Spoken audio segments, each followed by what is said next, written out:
জয়পুরহাটের কালাই উপজেলার তালোড়া বাইগুনি গ্রামে প্রেমিক সুমনের বাড়ির সামনে বিয়ের স্বীকৃতি আদায়ে দাবিতে অবস্থান ও অনশন শুরু করেছেন একজন প্রেমিকা।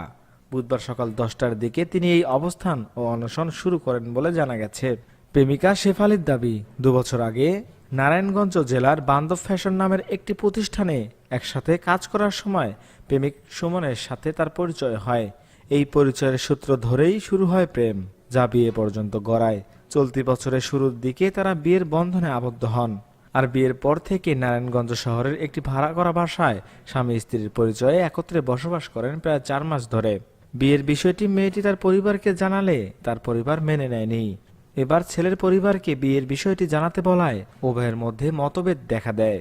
এরই এক পর্যায়ে সুমন গ্রামের বাড়ি ফিরে যায় আর স্ত্রীর কোনো খোঁজ খবর রাখে না। এই অবস্থায় একান্ত বাধ্য হয়ে কথিত স্বামী সুমনের বাড়িতে উপস্থিত হয়ে শুরু করেন অনশন। স্ত্রীর স্বীকৃতি না পেলে প্রয়োজনীয় আইনগত ব্যবস্থা নেবেন বলেও জানান তিনি।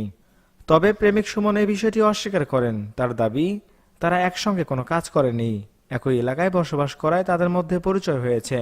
এই বিষয়ে কালাই থানার অফিসার ইনচার্জ মোহাম্মদ সেলিম মালিক জানান, এই বিষয়টি তার অজানা রয়েছে, তবে খতিয়ে দেখে আইনগত ব্যবস্থা নেওয়া হবে বলে জানান তিনি।